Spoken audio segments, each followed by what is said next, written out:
This should be fun! Family don't end with blood. I regret this already. Hello? Not an idiot. See ya! Lilu Dallas Multipass. Give him the bits! The bits! The bits! The things I do for love. I will never, ever turn my back on people who need me. Mega! Cartoons! You are destined for I didn't quite hear that last part. It's just plain bad. Oh, you don't know what's good for bad. Behold, minion. Titan? What's that supposed to mean? It's without fathom. This week's episode features topics related to neurodivergent struggles and just how hard it is to work in the news industry. Have fun!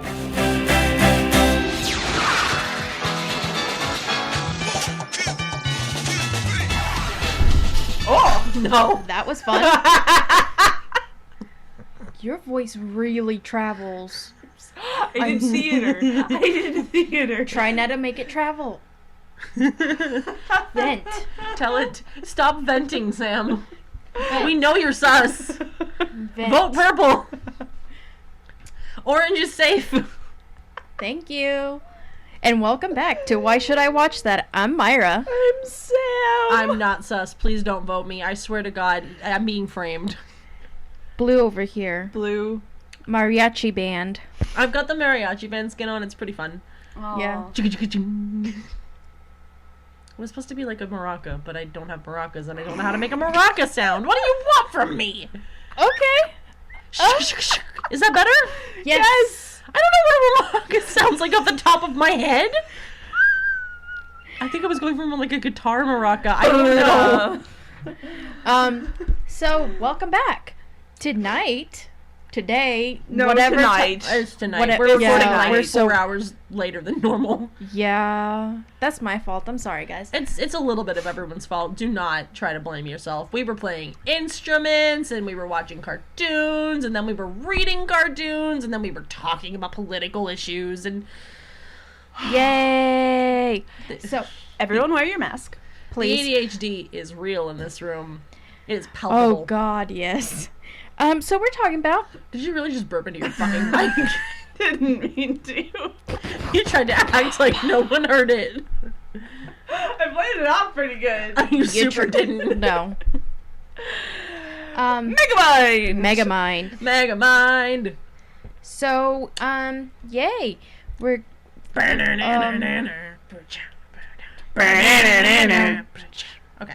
Okay. I guess we'll go with first impressions, although I think we've all seen it since it came. Oh God, yeah. Yeah, it had been a minute for me since I saw it, but let me not shake the table. That'd be nice. Thanks. I saw it. I corrected. It had been a hot minute since I had seen. I don't think I had seen it since it came out, but oh my gosh, this film has aged very well. Mm-hmm. It did not feel like a movie made in 2010. Yeah, I remember first seeing it when I was just graduating high school, and I was so excited. Bruh, this movie. Oh no. I simped over this movie so hard. Megamind was my aesthetic goals. What did I ever achieve them? No, but he was living out the me I always wished I could. I mean, studded boots, Hot Topic cape, everything. That cape is glorious. All capes, all of capes. them. Yes. Fuck you, Edna mode. We can fight later. I mean, and the collars. Edna does Why not... do you think Quest pops his collar? You dumbass.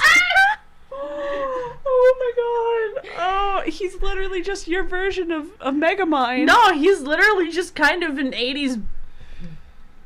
Never mind. 80s rocker bitch? Yes, an 80s rocker bitch, which is... Megamind is just an 80s punk rocker bitch. Hello. I mean, if we listen to The all the under-eye- music yeah. that he listens to... I have a theory about this. Go ahead. AC/DC, all those classic 80s rock, and you're like, yes. And the under eye eyeliner, jet black. Listen, okay, human Megamind has rights, but give me human Megamind dressed as Megamind, and we're going somewhere all of a sudden, okay? We're going in a direction, and I would like to stay course. Yes. Someone get to navigation. Push that ship. I want to see where this goes. now I remember. Don't get back on it. No, but I'm not gonna get on it. It's because we were talking about. I'm not gonna get back on it. It's because. It came out when I was. Oh. Shit. Yeah, we're old. God damn! I'm not gonna I thought say you were how 19. old. No, because We're going by year. We're going by year. Fuck 19. Fuck the months. It's January. Fuck the months. Okay, so I was between 19 and 20. We'll go with that. Okay. Between 18 and 19. I was 15, you cowards. So a fetus. I was a fetus starting my sophomore year of high school. Imagine still being in high school in 2010. Ugh. Disgusting. Yeah, it was. So my eyebrows. brothers were in high school, actually. So they're the ones that actually wanted to go see the movie, and my parents didn't want to go see it at the time. So they're like, you drive. So I'm glad they said you drive, because I enjoyed the film very much. It actually, I think for a while there, it was one of Junior's favorite movies, because he really liked the character. Good taste. Yes. Good taste. Sorry, that was not into the mic. But watching the movie, I enjoyed it. I enjoyed the fact that it wasn't just your typical Superman wins the day movie. Mm-hmm. It was a little bit different. And I love you, random citizen. Yes. And I love you, random citizen. So memeable. And I like that just the look of that film was great.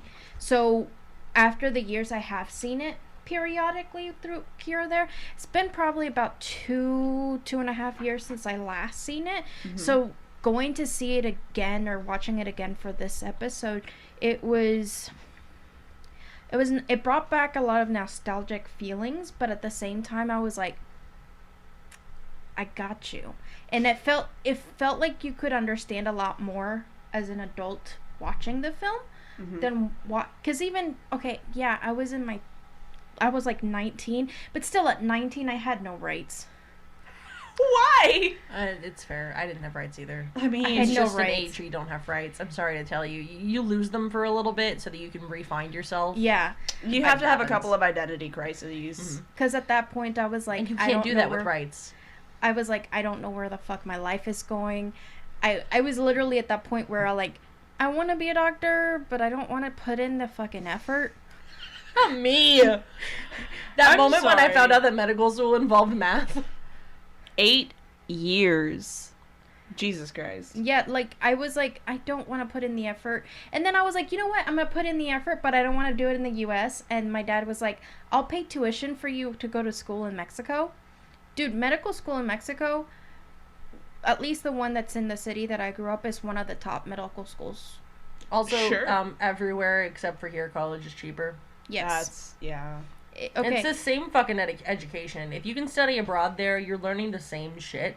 So if you can study abroad in Mexico and still learn how to be a doctor there, tuition would have been $5,000 compared to $25,000.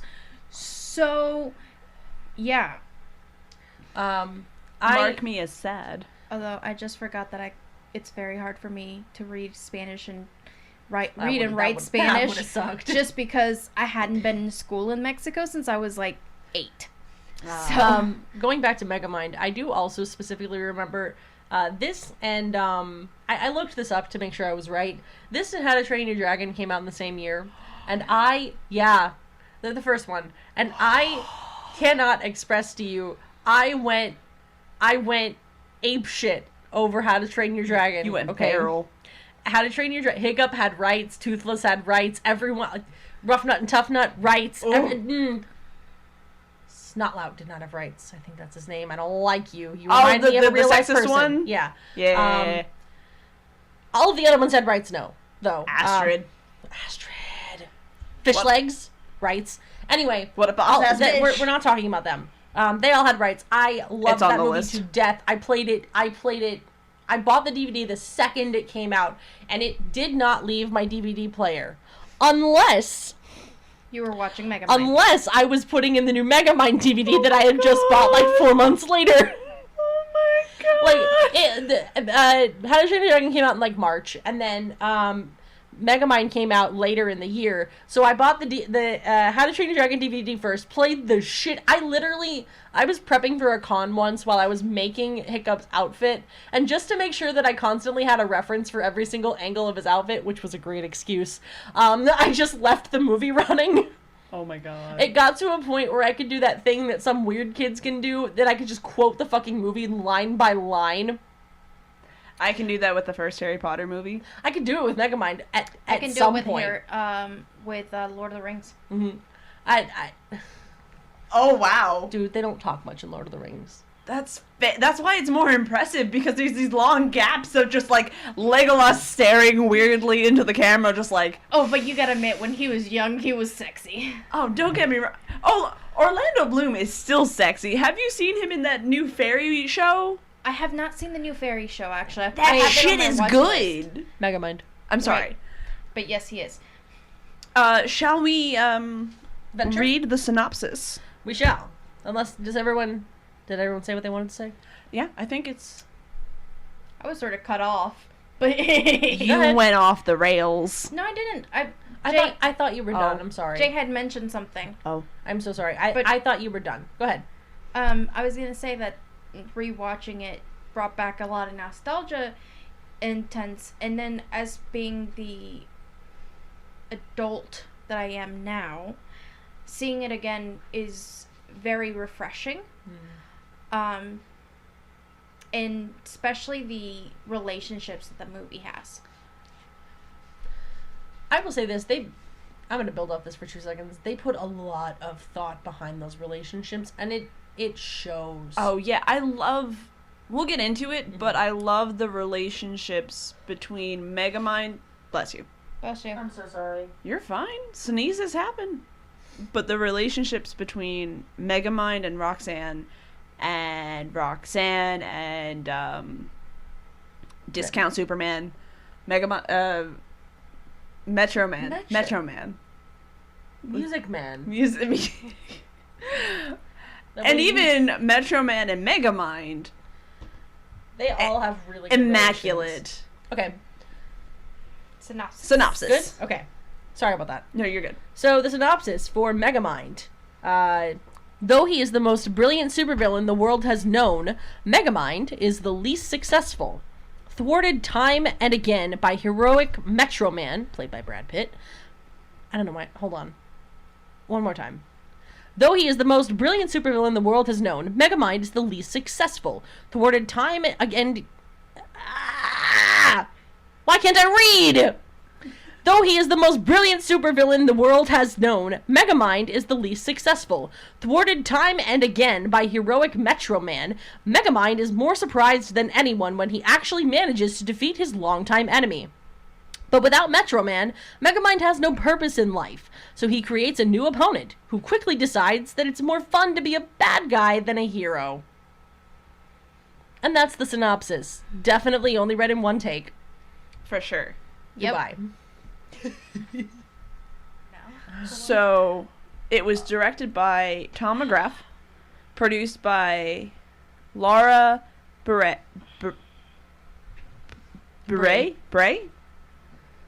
So many vowels.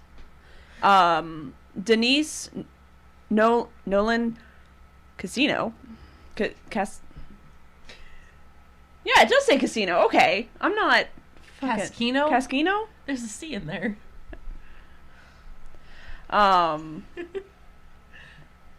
Written by Alan Schoolcraft and Brent Simmons. I thought of something, but it's for after. Okay. Starring Will Ferrell, Tina Fey, Jonah Hill, David Cross, Brad Pitt. Music by Hans Zimmer, again. That's why the music was so good. Hans Zimmer is immaculate. He has defined so many of our childhood scores and will continue to define scores throughout our entire life. Lorne Balfe. So Lorne Balfe. Edited by Michael Andrews. It's a DreamWorks production in conjunction with Pacific Data Images, distributed by Paramount and DreamWorks. It was initially released first in Russia in October 28th, 2010. The United States release was November 5th, and in the UK it hit December 3rd. Oh, my birthday. That's fun. Happy birthday. Happy birthday, UK. Again, the total runtime is 96 minutes. It did fairly well. Although it's a large budget for an animated film. 130 million. For 2010? Give me a second. Hold on. Sure. Feels like a lot. Animated movies cost a lot more than you initially think. Yeah. Because, okay, so this is just I'm gonna step into the fun facts for 2 hot seconds. I don't know if you know this one, but I'm gonna give you a freebie from the J Squad. There's up until Megamind was produced, animation software would try, especially in 3D, would try and crash or successfully crash when you tried to render an entire city. I can't remember which exactly that they were working on before Megamind, but instead of rendering the entire city in the computer, they actually ended up painting it and then putting it in post because the cityscape could not properly be rendered. It was only a little after that you were properly able to put an entire city in, and the animators, I listened to the commentary on DVD, the animators were saying how fucking cool it was to be able to actually design the entire city in the 3D program. So give me 1 second. Yeah, also it was released in 3D. It was part of that 3D phase that happened in 2010-ish. Yeah, for context, How to Train Your Dragon's budget was $165 million, and they came out the same year. That's actually pretty low. But Minions was really low. Because it was like 96 million, I think. Yeah, but that was released by Illumination, and they are the Cut Corners. They are the Cut Corners studio. And Minions didn't come out until 2010. No, that's Despicable Me. Oh, yeah. That's what I'm talking about. Sorry. Despicable Me was 2010, and that's what we were talking. Me and Sam had hashed this out earlier, like a week ago. Hold on. Despicable Me's budget was hard to find. Why? Yeah. According to Google, Despicable Me cost $69 million to make, and it did come out the same year. It is not, according to the definitely trustworthy source that I've just found at the top of Google without scrolling, it's not necessarily a small budget, but is considerably cheaper when compared to its other competitors. Yeah, when it's compared to its competitors. So, it is cheaper. You are correct, but it is not the staple. I thought you had screenshots. So we didn't have just to for the score, but I can see it. Okay. Okay. Anyway. Sorry, I've interrupted. Go ahead. So the budget was 130 million, but the box office did pretty well. 321.9 million. So that's, pretty good considering how expensive it was.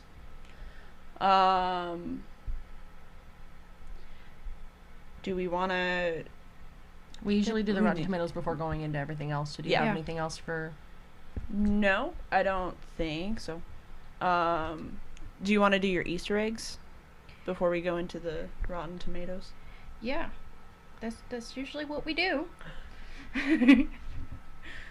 Well, then go ahead and do it, Miss Sass. No, well, you said, do you want to do this before we do this? I'm like, wait a minute, that's what we do. You're acting like we're switching everything up tonight. So, as far as Easter eggs. There's really not Easter eggs. The only Easter egg I could find was when Megamind is watching TV, like randomly scrolling through channels. He one of the channels that he pulls up is actually a sort of an Easter egg to Will Ferrell's movie The Anchorman. So that was there. Now, Ben Stiller had originally been asked to produce the film, and he wanted to produce it as a live action,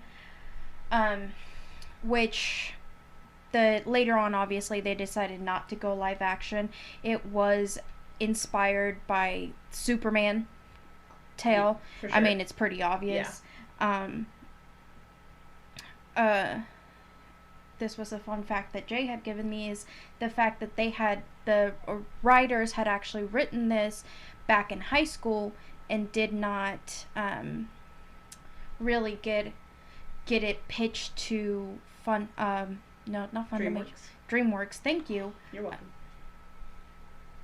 When they pitched it to DreamWorks, it took them, like, I think you said 2 months before they I cannot remember if it was 2 months or 2 years, but it was a substantial amount of time, enough for the dude to fucking forget that he had done it. Yep. And this was a long time after high school, so it was several years after they had graduated high school. Ben Stiller did make a cameo in the film. He is the voice of Bernard before Megamind takes Bernard's place. They had originally asked Robert Downey Jr. to play, what's his name? Megamind. That would have been such a different movie. Yes, it would have. I'm actually glad they had Will Ferrell. There was actually in the original plot line, they had other supervillains that were supposed to make appearances and then slowly dwindle down to just Megamind. But at the end, they just decided to stick through the storyline of Megamind. Can I add a quick thing? Uh-huh. I think that would have been neat for them to do at the end. Have Megamind fight a new supervillain. Yeah. See, we can get into it later. You made a comment in Discord, and I want to address it, but cool. Continue. Since we were talking about Despicable Me actually hurt Megamind in the box office. Yeah. Because they came out shortly before Megamind, the premise was similar in the bad guy turning good. Yep. Definitely completely different storyline, and technically the premise was written way before Despicable Me, right. But because it came out before it, critics were like, it's a stolen premise, it wasn't the same, they were just trying to copy them, so it really brought down Megamind on the whole review, yeah, which caused it to lose money. Although it did gain some money on the DVD sales. Hell yeah. Because obviously it's so much better.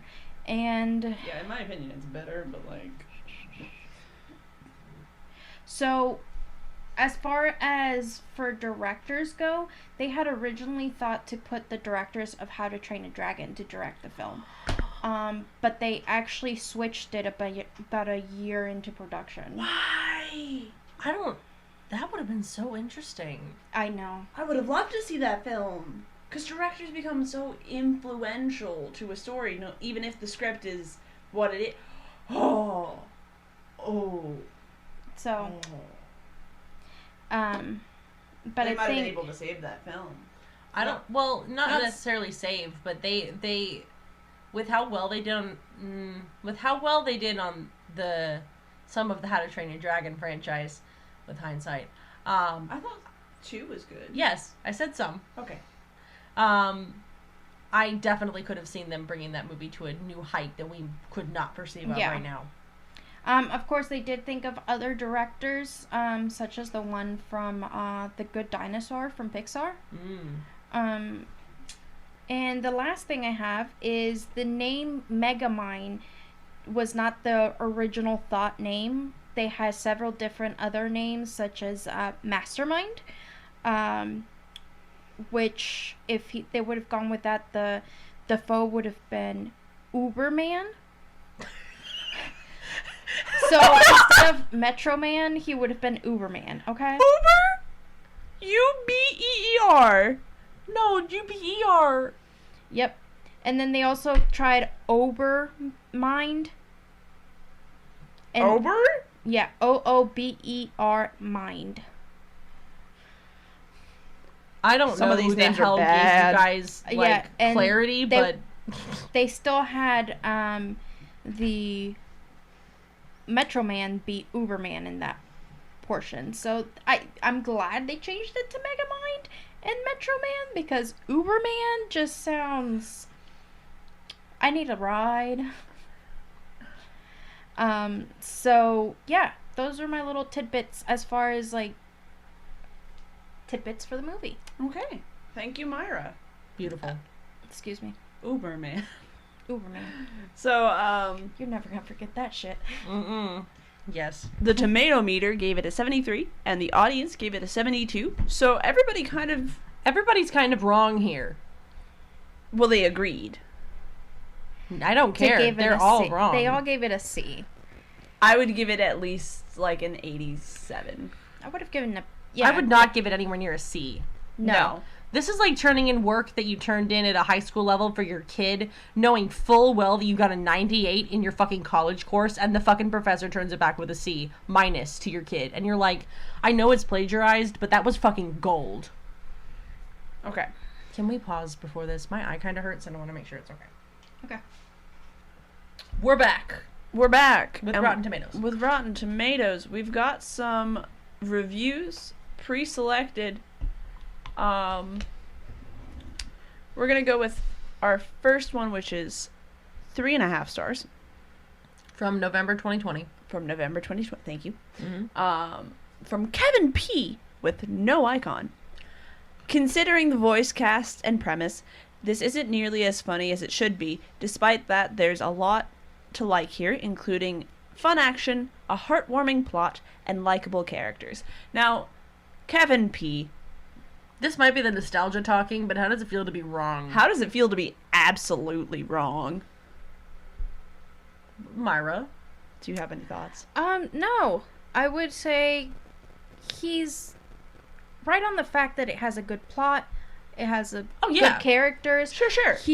He's wrong on the fact that it's not funny, because it's hysterical. You get more funny stuff out of it now that you're an adult. Mm-hmm. Maybe this is just some random 12-year-old. Maybe Kevin P. is just a wrong child. Well, Sanders really liked it. Sanders D. I fucking love this thing. I saw you post it in the chat. I love this. I thought it was good. This is the stupidest review I've ever seen. We have to have a stupid one. I love it. Here. I love it. I'm not. This isn't a mad stupid. This is a beauty stupid. Sanders D. rated it 5 stars. This is from August 29th, 2020. Yesterday, my dad went shopping at the mall, and me think of this movie. I wonder if that meant it made me think of that. Probably, but that's the way it's written.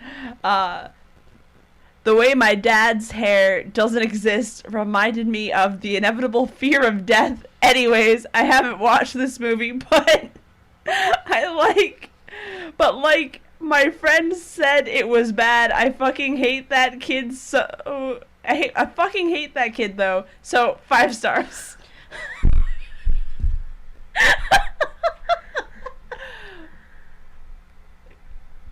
Oh my god. Side note, I think you can just click on one and tab through it with the left-right keys. Maybe? No? No. No? Oh, fuck you, Discord. Anyway. Yeah. That was beautiful. It was... the lack of grammar. The spite. The pettiness. The vague drunk vibe. Are you drunk or are you 12? We'll never know. We'll never know. Actually, considering the vague animal in a suit. Either. Is it an animal in a suit? I'm far away. It looks like an animal in a suit. It looks like a werewolf. It still could be any age. That's fair. A recent... well, let's go with the worst review. But this is March of 2016. Okay, that's not a modern one. This is a modern one. 1.5 stars from Anthony F. Without any form of physical comedy, Will Ferrell is just not funny. The plethora of Superman references and parody are forced and tired, without any real creativity or intelligence. Even naming the evil sidekick Minion is lazy and uninspired. Now, Anthony F. I'm not sure you There's understood a whole movie called Minions. Yeah, first of all, there's a whole Minion movie franchise. Second of all, are you not aware of the word parody? Also, can I just say something real quick? Sure. Will Ferrell's quote-unquote physical comedy is literal dog shit.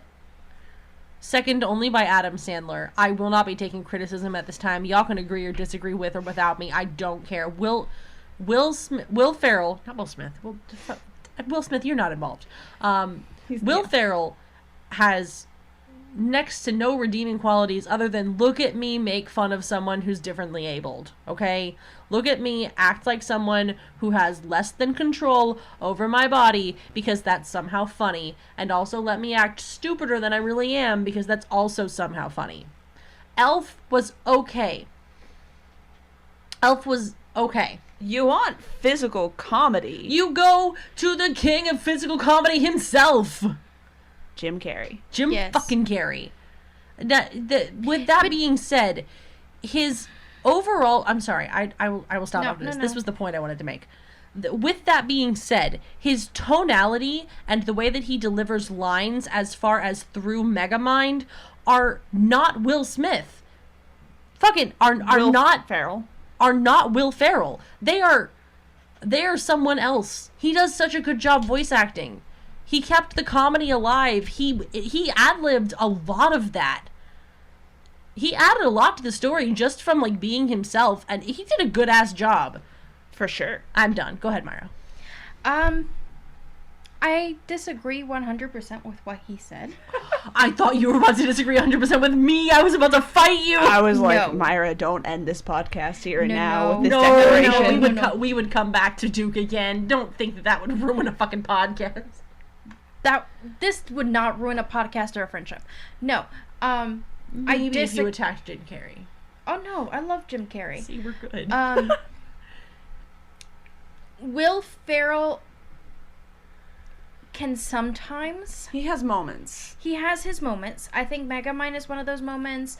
I think the only other movies that I really like of Will Ferrell, and I'll be honest, are Elf and Step Brothers. That is it. Hold on. Did you know he's in Lego Movie too? He's the bad guy. Yes, he is. He is good in Lego Movie. I'll give you However, that's another mostly voice actor role. He has like maybe 2 or 3 scenes where he's actually physically present. And may I say, when he was in those scenes, I deadass didn't recognize him for a second. It took me a second. Because he was so serious in those scenes. He was in such a stern role. He was a dad. And a mean dad. He's had some roles where he does serious roles. Mm-hmm. There's another film that he does a serious role, and he actually does it very well. What film? I can't fucking remember. It's one where he's in a book sort of thing. Sure. I just haven't... I'm not familiar with his body of work. I personally, again, Will Ferrell, like, the only movies I like of him are Elf, Step Brothers. See, a lot of his body of work is, here, let me be vaguely sexual and, like, in a very uncomfortable manner, and that's funny, I guess. This one, it wasn't really sexual. Step Brothers, again, we're not going to go into it, but for me, that was... Besides that, I couldn't be like, oh my god, I love Will Ferrell, he's so funny. Those are the only roles that, to me, stand out. Where he shines? Yeah. And, of course, Megamind and Lego, and again, and even in the Lego movie, in those moments where you actually do see him, he is so serious that you're like, I think personally, as a body actor, as a physical actor, he should try to do more serious roles than comedic roles. He did really good. His menacing posture in the Lego movie, it's so intimidating. Like, I know he's a dad, but like, for a second you're like, oh no. So, to me, what he said was wrong, because I think it's a funny film. Oh, for sure. It's got a lot of parodies, but it's a parody. It's supposed to be a parody. It's a parody of Superman. So you can't be like, oh, look out of everything that That's the point. That's the point. So I've come to a realization, and I'm going to bring you all throughout it. Come, take my hand. I have many hands. Everyone can take one. Okay, you've taken a hand. Good job. Okay, so you both went, I don't have a hand, but okay, I'm going to grasp the air. No hand was offered. Well, yeah, you have it now. It's a spiritual hand. Fucking deal with it. You're not getting the real one. I just washed them. Okay, what you were saying? Anyway, look me in the eyes as I take you on this spiritual journey and tell me that Will fucking Ferrell doesn't look like Huey all grown up.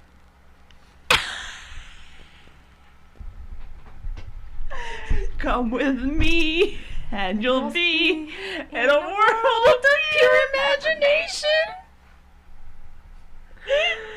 Thanks, I hate it. Yeah, you're welcome. He's just doomed to be a sad man with... Well, but I guess the thing that made me realize that is you were saying he has a really intimidating aura, and I was like, yeah, he kind of seems like grown-up Huey, which is really weird. And then everything just clicked into place. Click. Click, clack. Oh, sorry. It's the chair. I can't cut around that. How the fuck am I supposed to cut around that? Sorry. You just went falling off a building. I was so concerned about the computer and the sound boxes. Sorry. You didn't jump for any of them. You jolted upright and screamed. Anyway, okay, so aside from screams, I don't think I can cut around that, so you have to come along the journey with us. Aside from screams, there's something else that I'm going to say about Will Ferrell, and it's a little problematic, but I have to say it now to get it out of my system.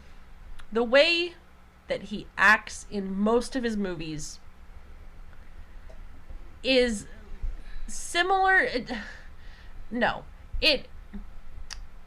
There's a word that it reminds me of, and it's a very offensive word that starts with an R to the abled community.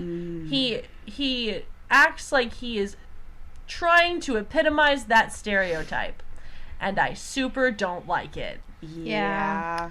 And he's doing it on purpose, which is why I don't like it. Oh, I know the only film that I sort of like him in, and it's not so much if it's the racing one, I'm gonna be a little upset with you. No, it's not. Okay. It's not the racing one. It's actually the only reason I like it is because I have a little bit of respect for him in this, is because he did the entire film in Spanish. I know which one you're talking about. I don't know the name, but I know which one you're talking about. I can't remember the name of it, but he Wasn't literally... it a serious one? It was sort of serious, yeah. There was some comedic standpoints at some points, but it was more from the other actors. He was more of a serious character in the film, but they wanted to make it funny by making him the white guy being the Hispanic man, so he was the lead as a Mexican. Oh, yeah. I think I've seen trailers for that. There's some mad respect for him to have actually gone through and at the very least learned the lines in the proper language. Yeah, he learned the line. He actually articulated himself very well in Spanish. It did not sound like an American trying to speak Spanish. I mean, obviously he has the accent, and you're not going to take that away, because that almost adds to the comedy, though. That's what added to the comedy.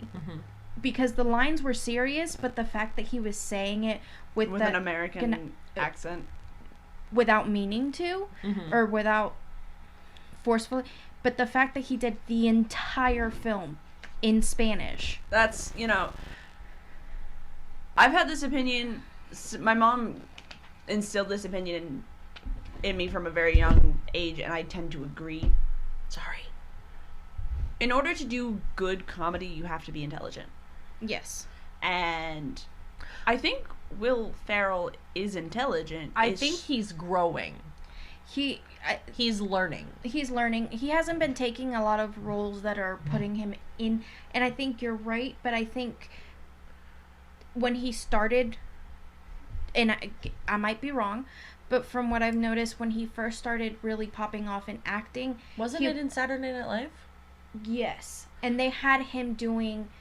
those kinds of roles. Roles where he dumbed down people. And they continued... Yeah, I wonder how much of it was his agent shoehorning him into those kinds of roles. Because he's starting to step away from those kinds of roles. Especially a lot more lately. Yeah. Honestly, I just Googled him to see what movies he's been in recently, and the most recent movie he's been in was in 2018. Oh. That was Vice. I don't know anything about it. I want to say it was a more serious movie. Yeah, I'm willing to give that everyone grows. So if he's growing away from the stereotype, I will happily watch more of his movies. But what he has been portrayed as since I was a kid... Yeah, his early body of work is... And again, that's why I don't like a lot of his early body of work. Yeah. A lot of people do. He's not... For me, it felt like it was getting marketed towards... a certain kind of people. 20 to 25, straight white man, lower middle class comedy. Okay. Anyway. Seemed like he would have been right up there with Joe Dirt. Yeah. Oh, but we don't have... Joe Dirt had some funny shit. I'm not gonna sit here and lie. I was forced to watch that shit growing up. Joe Dirt had some funny moments. I liked Joe Dirt. I saw some of his stuff, but only because it got shown. We saw it at school. Like, my friends and I watched it on phones and stuff. Oh, okay. I was gonna say, you watched Joe Dirt at school? No. Excuse me? My parents No, but looked you know what? down on that. In middle school, my fucking... my band director fucked up and let us watch Drumline, which literally has a sex scene in it. Okay. So, yay. That's the general info. That's not. That's the Rotten Tomatoes. That's the Rotten Tomatoes. Rotten Tomatoes. And, now, themes. Obviously, we have a theme of, morality and heroism and villainy. It's a social commentary. What does society deem good and what does society deem evil? The roles that society forces us into and how we respond to those roles. But yeah, those are the major themes. Let me adjust my mic. How our beginnings affect our trajectory in life as well. So, like, nurture versus nature, really. Well, that and, like, how our family situation can affect how society views us. Like, Megamind literally gets dropped into a prison and is vilified for the rest of his life, despite having the huge potential for being an excellent hero. And we see that by the end of the film. It's the othering of Megamind.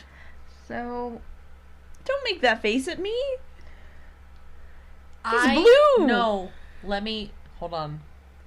I would like to pitch, it's not the othering of Megamind, it's the othering of the self. When Megamind starts to act like a hero, they have no issue accepting him. But from the get-go, he assumes himself to be other.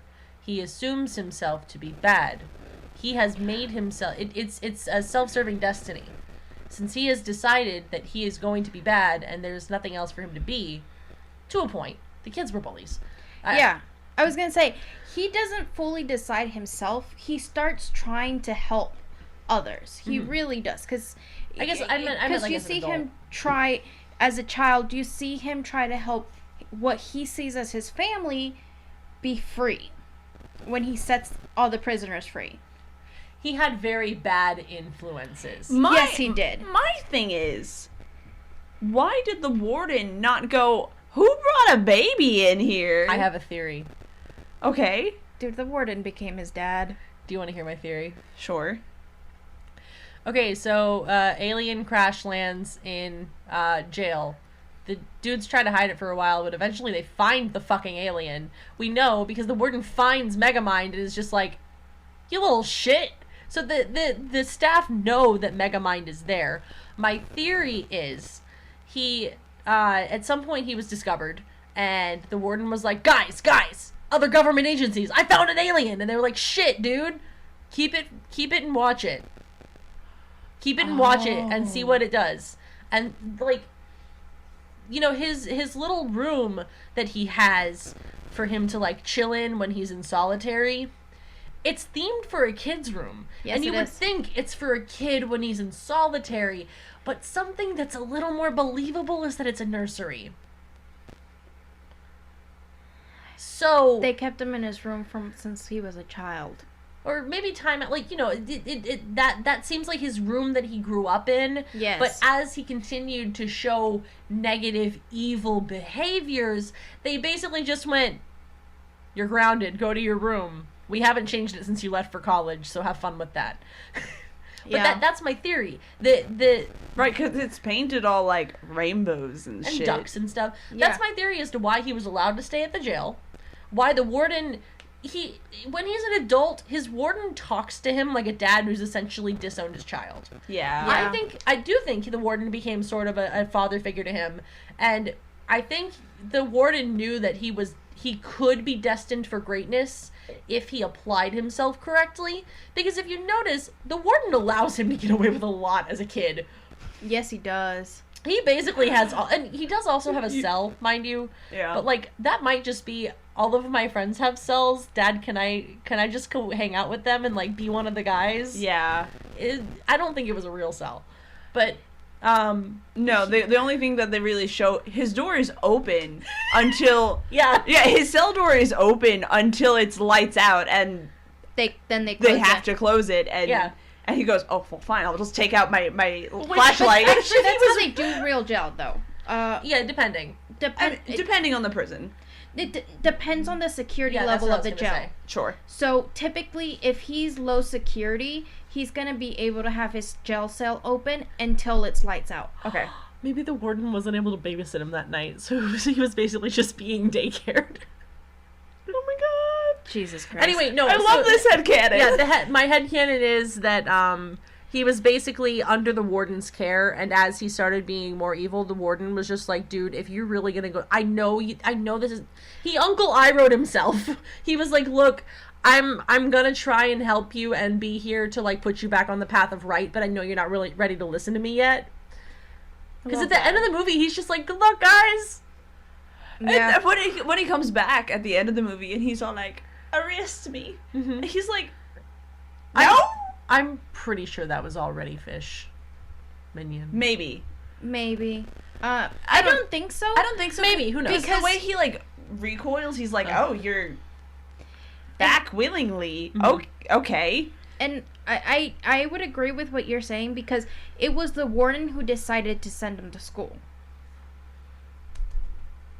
Guys. Dad warden. So I think, and actually I think that the warden probably found out a lot quicker than it shows in the film. Mm-hmm.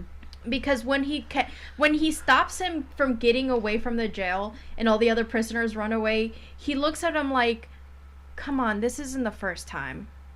You know better. Come on, dude. I raced you to do better. Yeah. He's like, Because they have him working with the other prisoners as his playtime. And I think going back to the fact that it's self versus how people perceive you, I think a lot of it started not so much as a child, because in jail he was seen as a savior because he let people go. He was there. they were like, can we keep him? Can we, they tried That to one nurture. dude, that one dude in the yard, he was like, I've wanted to be a dad my whole life. Can we keep him? Can we keep him? They nurture him. They're giving, yes, they're not giving him the best advice, but they're not showing him how to be evil. Yeah, they're really just teaching him how to do petty crime. Yes. And how to survive in a jail environment. Yeah. Yeah. And then you put him in school, and in school he's saying, oh, he's doing awesome things. I don't have the superpowers he has, but I have something better. I have my brain. I can try to invent things to help people. So, speaking of the schoolhouse, I have a theory. Hi, I'm back. Welcome. Let Myra finish your thought. I'm sorry. She was making her face that she makes at me a lot. I'm so sorry. Welcome to my fucking hyper-focus. I'm trying. Go. No. So I was going to say, in the school, you start seeing where he's trying to help the classmates, but the classmates are so used to seeing superpowers instead of super smart. He also sets fire to the popcorn. But even before that, he was already being bullied. I mean, he was being bullied. And when he tries to defend himself, people see him still as a bully instead of you're defending yourself. That's another school conversation. After he started trying to defend himself, he had already adopted the "I'm only good at being bad" mentality. So he was actually seeking harm then. No. Yeah. He adopted it right after. No. He adopts it right after he sets fire to the popcorn. Mm-hmm. And right before he makes the helmet. I thought it was after he makes he's sitting the helmet. He's sitting at the desk, dehydrating and rehydrating Minion, and that's after he's exploded the thing, and then he goes on this whole like, that's when I decided I'm only good at being bad, so I'll just be bad. And then they do the little electric thing when he's like protecting himself in dodgeball, and that's when the guitar starts. And that's also when he starts going into how the rivalry between him and the direct quote, I was destined to be a supervillain, and we were destined to be rivals. Yeah. Cut to AC/DC. Because he does a couple other things at the school, and every time no, that'll happen. My brain.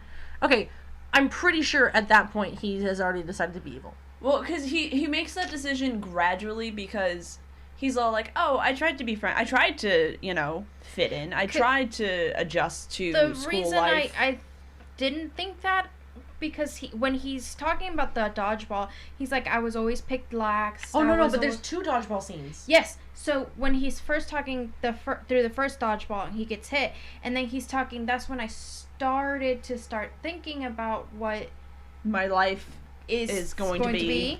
And that's when he has the helmet. And then he gets put in timeout, and that's when he grabs all the chemicals, and then he goes, if I'm going to be considered I'm going to be bad. If I'm going to be bad, I'm going to be the best bad bitch in the entire world. So at that point is when he's starting to see that his actions of defending himself, everybody else is not seeing it as defending himself, but as retaliation. I think he was seeing it as retaliation because he looked so fucking smug. Yes, he did. With the helmet? Oh, yeah. He looked funky. In my head, that was him showing us, look at my little baby evil self, guys. Look at my little baby evil. This was my first evil. I don't think it was his first, like, him being, like, this was my first evil. His first conscious evil. His first conscious evil was blowing up the school. His first conscious... That one, I think it was more of, look of something that I invented working properly. We could discuss this for days. It's fine. Either way. Okay, so Your real quick, thought. on the school, I have this theory that they grew up in the 80s. 70s, 80s. Because both Megamind and Metro Man have an obsession with guitars and rock. Oh. Also, their schoolhouse is weirdly small for a big city. It looks like the school from Schoolhouse of Rock. Mm-hmm. No, it's just a building. It's like literally a a farmhouse. Yeah. Yeah, no, but I'm saying if the school that they made for him looks like the School of Rock, little school that they show in the. Oh, you mean in the animation? Yes. Not in the Blackjack. Yes. You want to try again? Jack Black. Okay. Jack Black movie. That's the only one I've seen. I'm sorry. No, the animation one. The one that they the used to show. short. They used to show in school to teach you how to about the Schoolhouse of Rock or something like that. Yeah, I'm just a bill. Yes, I'm all. Okay. Yeah, that one. Okay. Okay. Yeah. So yeah, that's. So that plays to your 80s because I think that one was made like in the 90s, 80s era.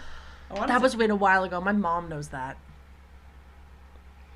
Oh, I want to look it up now. Okay. Maybe 70s, 60s? I'm going to put a bet on 60s because that animation style is old. I know that animation style is old. I know it's not recent. I wouldn't say 90s, but I would definitely say like 80s or 70s. Sure. I'm going to put money on 60s just to be fun. Do you want to put a bet? 70-ish. You would be correct. It's 1973. See, I said 70s, 80s. You right. Okay. I overshot a little bit. Okay. Okay. So back to business. Can we talk about Roxanne for a little bit? Because I would love to. When did she... So, my only concern with Roxanne, my only thought with Roxanne... She's fucking ripped. Oh, yeah, besides that. I'm just curious of who she was in the fucking schoolhouse. She wasn't. She wasn't. She flat out said if we went to school together, we would be friends. She went to a different school. She went to a different school. Because I think she would remember being in school with Metro Man. And Megamind, the blue kid. The blue kid. Okay, fair. Yeah, she's so good as a character. Her design. I really like how well fleshed out she is. And yes. I don't necessarily know if she passes the Bechdel test. What's the Bechdel test? The Talks Bechdel to test, another woman about something other than a man, and I don't think she does. She really doesn't have any other interactions besides with Metro Man, Bernard and Megamind, and Hal. I'd be willing to give her Minion, because Minion appears to be a non-binary icon. Sure. Yes. I will slap that label. I don't even know if they necessarily call him anything other than Minion. I think I'm saying he because his voice actor is a he. Well, but then he assumes stepmom. That's what I'm saying. Yeah. So, like, I'm giving him non-binary rights as a staple because he's treated as masculine in the show, but then also puts on stepmom garb and is just immediately accepted. I think he's so excited. I think at one point they even say they when talking about him. I might be wrong. Don't quote me. I love that, though. I love that. I think at one point they do say they. Fish rights. You got rights, dude. Fish non-binary. I love this. I'm gonna. They be could saying, have been talking about I'm gonna the be saying little... they for the rest of the thing for them then. Yeah. Because actually that makes a lot of sense. Because Minion puts on their stepmom garb, and they like for a second look self-conscious about it. Well, because fucking Megamind turns around and he goes and kind of down up some, and he's like, "What?" And he's like, "You look fabulous." He literally rubs his little gremlin Elvis looking hands together and goes, "Nothing. You look fabulous." And Minion goes, "Oh." He kind of just preens a little bit and like. Anyway, yeah. So I would say yes then. I would be willing to give her Minion then to talk to, and they did have like one scene together. Yeah, because she like talks to him and she's like, "Oh my god, Minion, you're dying." And Minion's like, "Yeah, I'm gonna be really German." He's fucking non-binary as fuck. Sorry, they're fucking non-binary. No, as fuck. that's when they say when he says they're so dramatic. I'm pretty sure they say they're so dramatic. Non-binary. I'm gonna be making a post about this for social media. I'm giving it to them just for the fucking outfit and the confidence. So again, don't quote me. I could be totally wrong. Even if we're wrong on that quote, because I think you're right, but I'm not willing to look it up. Even without the quote, I'm still willing to give it to them. So non-binary Minion. Anyway, whether or not Roxanne passes the Bechdel test, I feel like even without it, she's a pretty well-versed character. Because, unfortunately, in her line of work, journalists don't get a lot of time to themselves. Like, one thing that I was told this in school to be a journalist. And granted, that wasn't my main, that was not my main goal, degree, but it was, I did have to take courses towards it as a communications major. My upper level journalism teacher said, if you are planning to have a family, if you are planning to have a life outside of work, if you are planning to do anything other than work in the next 20 years, do a different degree. Because journalism is extremely demanding. You got to think about it. Yeah. If right now, 12:29 p.m., or whenever you're listening to this, if some news breaks and they need an anchor, they're going to call someone. If something breaks and they need someone to write an article about it, to do live coverage, especially in this day and age, they're going to call all troops in. Everyone is going to be at the station or online doing something. Look what happened this past, it was this fucking past week. You with had the impeachment stuff. Yeah, you had all these anchor people.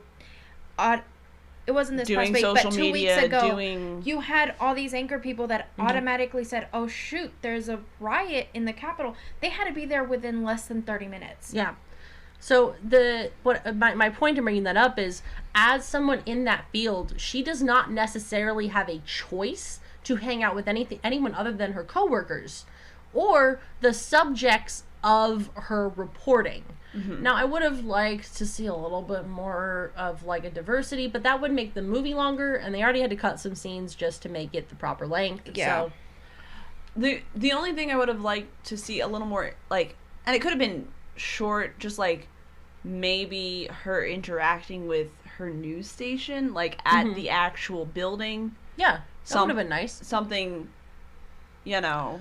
But I guess the ways that she interacts in the world just as herself are so atypical of someone in her situation in a superhero movie. Right, like, I'm sorry, I cut you off. No, you're fine. She is so self-aware and so, like, she's a strong, independent woman without turning it into a trope. Yeah. Like, Yes. she actively stands on her own and has good background reasoning to do so. Her history with Megamind and with Metro Man give her a good reason to react the ways that she does when interacting with them. Yeah. She has good dialogue. She's constantly a part of the like conversation with either them or others, and she has her own drives as a character. Yeah. Yeah, like especially her interactions with Hal before he gets superpowers, because for those who haven't seen the movie and you're still listening, Hal is that creepy coworker who can't take no for an answer. He's still wearing the fedora. Oh, He's still wearing the fedora. Yes. Every time I see him, I want to punch him in the face. And he constantly hits on Roxanne in a very unprofessional manner. And to 1,000% her credit, she's like, "Oh, soft no. I'm still trying to maintain this professional relationship. You're my cameraman. We gotta work together. So I can't just, like, out and out be like, no, Hal, I'm not interested with you." Because who knows how that would affect her career. And she continues to be extremely professional, extremely, like, exemplary. Like, she's just so good. Yeah, no, and I gotta admit, with the whole Hal thing, at first, you know, when you first meet him, you get this feeling of he doesn't know how to talk to her. Yeah, oh, poor sad puppy dog. Yeah, at first you think, oh, poor sad puppy dog, when you first meet him. And then the second interaction you have with him is right after Roxanne gets kidnapped, and then you're like, See, I was weirded out when he said wedding photographer in the first interaction. He doesn't say that until the third interaction. Because, okay, so we see him, and he's all like, oh, well, okay, so here's I lied. You see him? I don't trust him immediately because he's like, oh, the shit they make you have to say. Oh, yeah. And I'm like, oh, And then Roxanne gets kidnapped, and then he continues to be like, I'm in love with you. You're right. And I'm like, so the first interaction, I can see where, because there's been incidents where you say something that you did not mean to offend. So at first I thought, oh, he said something where he didn't mean to offend. Cool. But then you get to the second interaction where he's like, we could hang out outside of work. I love you. And I'm like, oh, honey. No. You have some issues. You love the idea of her. And then you get into the third interaction where he's like, I hired a wedding photographer just in case. That's disgusting. So, nice guy, Hal. Yeah, you get that first interaction, you're like, okay, you just put your foot in your mouth. Mm-hmm. That's understandable. Second interaction, you're like, you're trying to get sympathy when you don't deserve it. You're no. Yeah, the fact that he drops "I love you," and so like, let's get married, because he drops "I love you," let's get married, all this stuff. Oh, and then he goes, oh, look at me, I'm talking so crazy. And at this point, Roxanne is kidnapped. He's like, I wouldn't let Megamind kidnap you. Not even paying attention to her. Mm-hmm. Yeah, he's only paying attention to his ego. Yes, and then you get the furthermore interactions with him, and you're like, this guy's creepy. And after that, you do get that feel that Roxanne has turned him down several times, because that first couple of interactions, you don't get that feel that she's turned him down. Also, doesn't she drop him off at his house? I feel like that was very intentional. Yes, to show that he doesn't really have any prospects. It's not just that. So he doesn't know where she lives, because when they're leaving the museum, she has intentionally avoided him knowing where she lives. Because when they leave the museum, he goes, here, I'll drive you home. She goes, no, I have some things to finish here, and she intentionally stays at the museum until closing, to making sure he leaves. Yeah. Because she turns around and looks and watches the van go away before she steps inside the building. You're 100% right. Yeah, it is.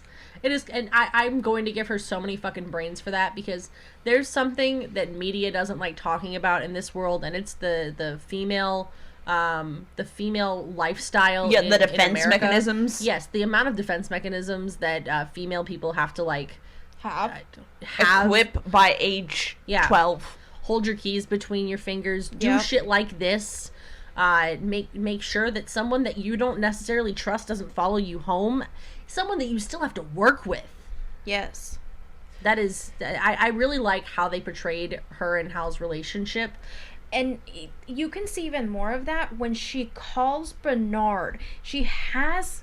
a partner. She has a partner, Hal, there with her to look at Megamind's lair, but she still calls Bernard instead, a man she barely knows, because she just met this man. Okay, so actually no, she hadn't just met Bernard, because there's a line where knew his name. She knew his name. She's like, wow, Bernard, I didn't realize you had feelings, as they're leaving the museum after he switches. Right. So she's met him before, but I mean, she's never had a real interaction before Megamind takes over his body, or his facade. Yes. Visage? Because I'm pretty sure Bernard died in the explosion of the building. No. Did you not watch the whole movie? Okay. So anyway, what did I miss? Can we talk about the icon that is Bernard saying, I'm not allowed to insult guests directly? We can in a second. At the very end of the movie, when you watch past the credits, they pulled a Marvel on you. Oh, fuck. I've never seen past the credits. Minion is doing the laundry, and they go to like switch out the loads, and they open the laundry machine, and Bernard is spinning, and he just goes, "This is the worst day of my life." And Minion goes, "Sir, you really have to clean out your pockets better before you wash stuff." And that's when he says, "This is the worst day of my life." And Minion goes, "Don't worry," and knocks him out with a stick. He's fine. He's fine. Okay. So I had never seen that part of the film, so I learned something new. Yeah, he got dehydrated. Yeah. Oh. So, but what I'm saying is, past this point, she really had not had many interactions. She knew who Bernard was, obviously, because of the museum, and she probably worked with him at some point through the museum making process, because she does... It does feel like she's been there for a minute. She strikes me as a primetime reporter, with how many times we see her featured and how many times she's called in She Yes. strikes me as a breaking news kind of anchor. Yes. So that I would not be surprised. And he's supposed to be all the A museum person. the Megamind Expert. But I like the fact that even if Roxanne did have he's kind of attractive energy towards Bernard and we don't really know, she doesn't cross any boundaries until he crosses those boundaries, and I like that especially because we see their first interaction at his place of work. Mm-hmm. And so she doesn't approach him at his place of work because she knows how uncomfortable that is as someone who has been approached at their place of work by creepy men who want my number and know my name because I wear a name tag, and they're like, Sam, you're like, can I have your number? You're so beautiful. And I'm like, no, I'm not allowed to give my number out to customers. So the way that I kind of saw that, or that progression, it felt like they were both just excited to have a friend at first. Yes. And then it organically grew into something more. For sure. I don't think until past the picnic scene, either of them saw each other as anything more than friends. Yes. I guess I know how uncomfortable it is to be approached by someone outside of your professional capacity as like a customer or like someone you have to be professional towards. Yeah. And so until you remove yourself from that professional capacity and approach them in a more personable manner, I like the progression it had organically. It felt she's also really good at her job. Yes, she is. So long as she doesn't write it. His eyes are an ocean that lead into an even bigger ocean. Oh, yeah.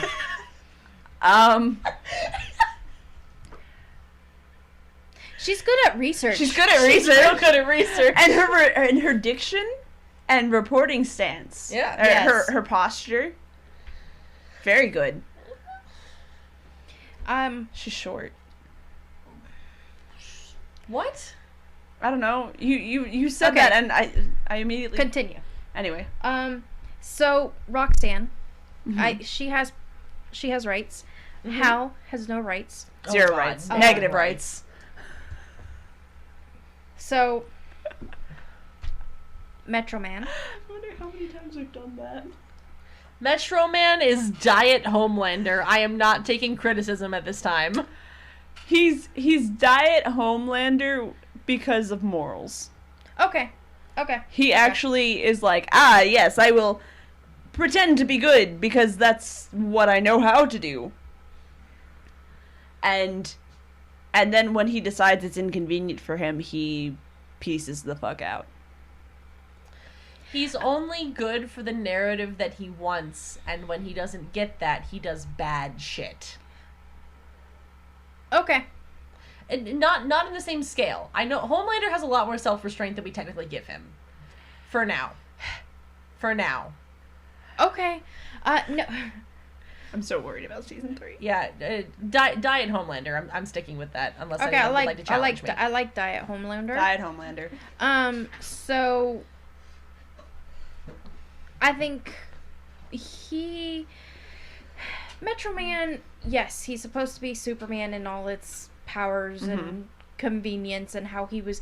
The only difference is like how he was raised, because Metro Man was raised by a rich family. Superman was raised on a farm. And honestly, that's kind of one of the major defining differences, because when you are raised with that level of abundance, it fundamentally changes how you interact with the world.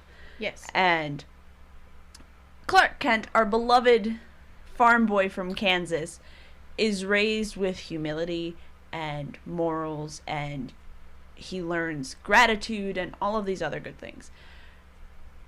Metro Man learns them to be self-serving. He learns morals and manners, all for the fact that he knows it will help him achieve what he wants. Popularity, attention, the gratification of his peers and those above him.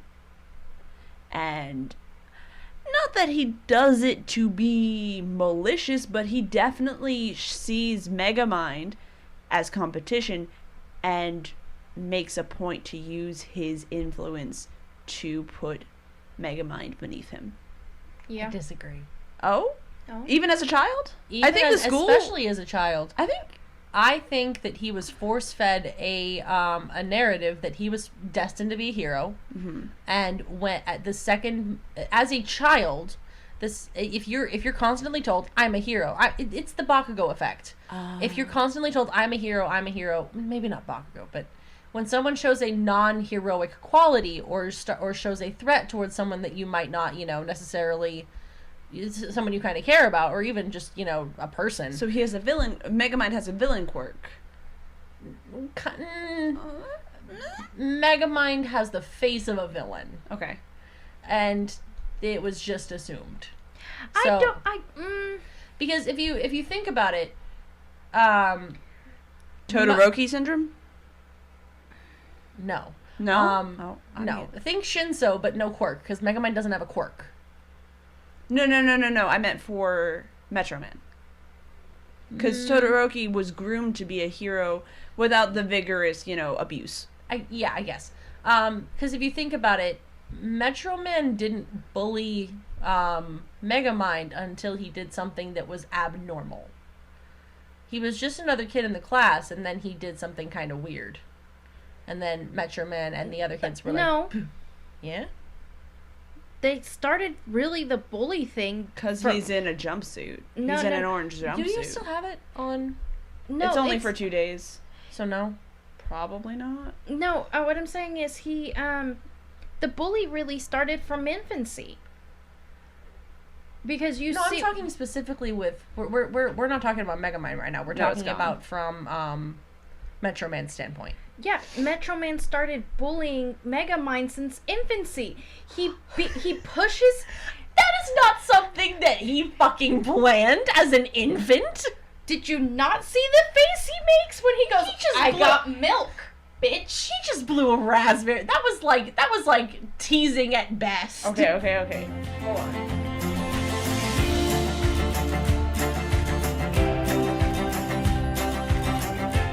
Hey guys, welcome to the mid-roll.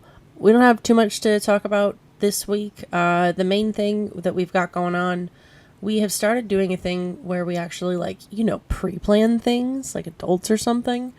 And this way we actually have content to post before we actually need to post it. I know, shocker, big brain stuff right here. But we've been posting a lot more on our socials. We've been posting a lot more on really everywhere. So there's a lot more hints out there. We've got a couple different styles of hints. This week in particular, since Megamind's art style is so easy to spot, I guess I could say, instead of doing a picture or who is it, we actually did a quote. So the quote obviously was from Megamind himself. He's talking about how him and Metro Man are, destined for certain things. I didn't necessarily see anyone who guessed correctly. I actually didn't see a lot of guesses at all this week. So, hey, if you want me to say congratulations for listening, you should guess so I can read out your name and your handle.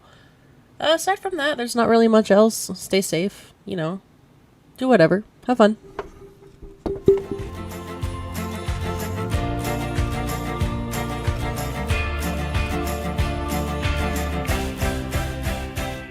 Okay, so we are back, and the bumping scene was not necessarily malicious, but not necessarily innocent, but...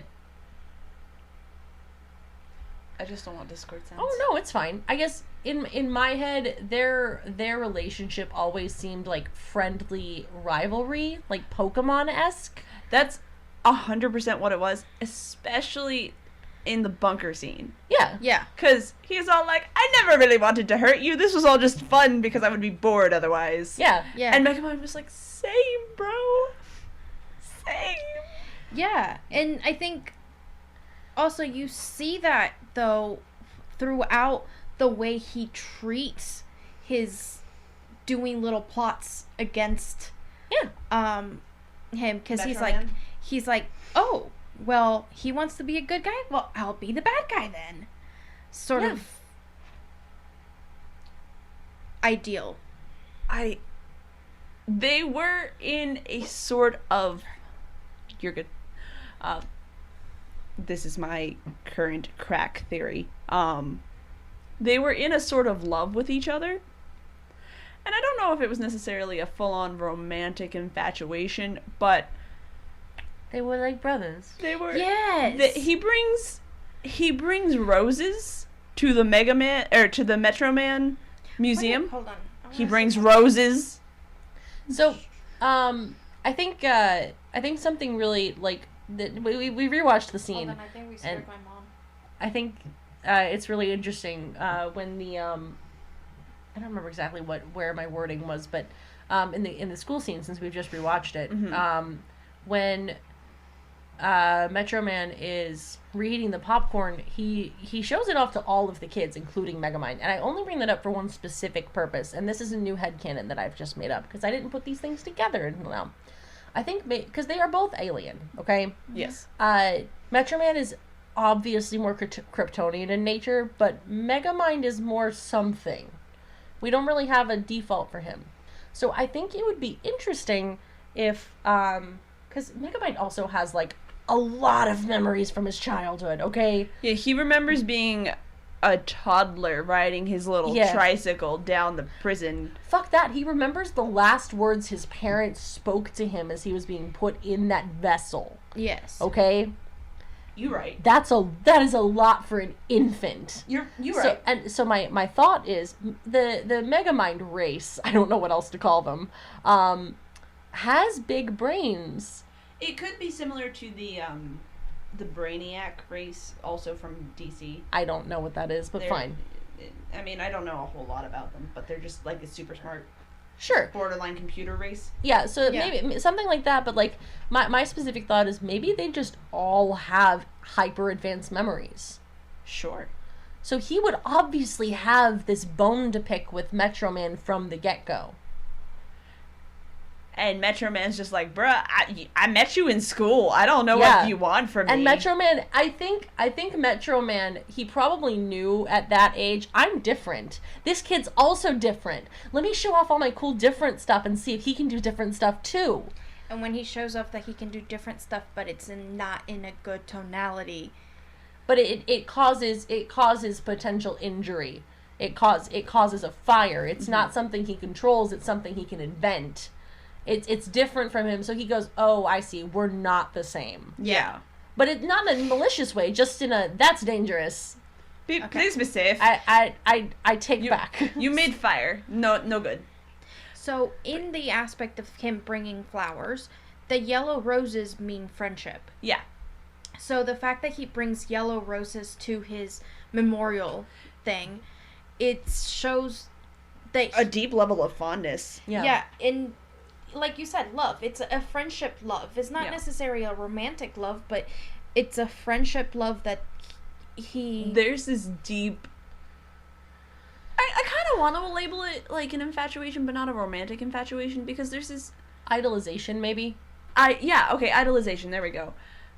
Because I feel like deep down, Megamind never really wanted to be evil. It's just, it's what he assigned himself. Because there's this moment of horror when he realizes he killed Metro Man. Yes. Before he's like, oh yeah, that's right, I wanted this. I'm supposed to want this. Yes. And when he's fighting Hal later, he's faced with what real evil looks like. Yes. And the level of fear in his eyes when Hal is just kind of, when he realizes Hal is not trying to be a witty counterpart, but is actually seeking pure evil. He actually has evil intentions for him going forward. That difference, I don't think is something he was prepared for, and I think it genuinely scared him. Yes. Yeah, and with that, it was... I think it's interesting to see how he also, you can see that he doesn't have that human affection. Mm-hmm. Especially you see it at the end of the film when everybody's coming to hug him and cheer him on, and he's like, he "Whoa." pulls out his dehydration gun. Mm-hmm. And I think it's really telling that he never had evil intentions, because he doesn't make a death ray or, you know, a murder contraption. He makes a dehydration gun with different functions. Yeah. And the only time you really see him make anything that's like murderous is to scare fucking what's her name? Roxanne. He's to scare Roxanne. He's like, why aren't you screaming? I'm sorry. Why are you screaming? Why are you screaming? Because I'm dramatic. I see that. I'm sorry. But yes. And she's like, I've seen all these before. You haven't made anything new. Yeah, you're not scaring me. You're not. Yeah. And can someone stamp my frequent kidnapping card? And I love that. That's the only time, right? No, and you see it with the ray that he uses supposedly to kill Metro Man. That's fair. But it harnesses the power of the sun. Okay, but he also uses it at the abandoned observatory. He doesn't ever endanger citizens. Yes, but I guess my point is, in that moment, he might have gone a little overboard in trying to kill him. But he realizes it too, because he's like, oh. Because when he goes, oh, it has to power up, then he's like, okay, he's gonna get out. And you know what? To his credit, had Metro Man not gone on that walk, he would have already been out and beating the shit out of him. So like, he was going to fail. Like that was already like a thing. It was already sort of a given. Mm-hmm. Yeah, he was ready to fail because he's like, this is the game. This is how we do things. You know, we're playing at being heroes and villains. It's a prolonged game of cops and robbers. Yeah. And then you even feel that even more when you start realizing he's having this something crisis. Identity crisis? Not existential crisis? Yes, thank you. He's having this existential crisis in the office, and he's like, what's the point of stealing everything if I don't have anybody to stop me? Yeah. He enjoys that concept of... I'm melancholy. He realizes that he never actually wanted to be a successful villain. He just wanted to play with his friend. Yes.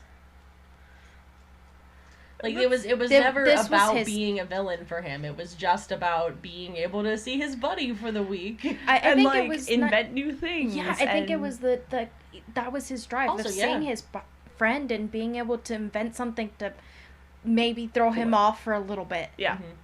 Oh, what can you get out of my weekly contraption, Metro Man? And he loved the banter. Like, so good. That's something he specifically asks Titan for, is banter. Yes, the witty banter. So, do we want to talk a little bit about how differently Megamind acts when he goes kind of human? I love his secret identity so much.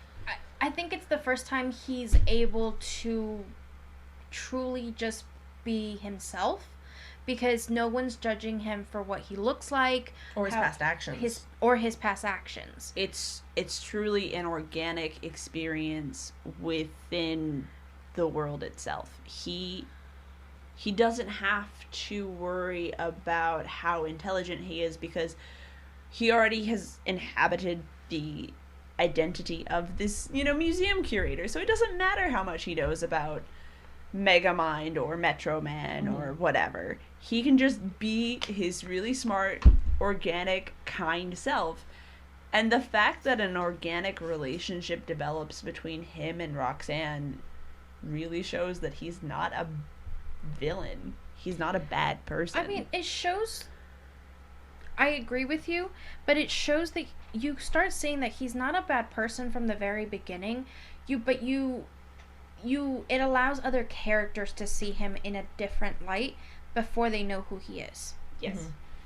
Mm-hmm. I think later on in the movie, Roxanne says something really that like really helps kind of pitch this home.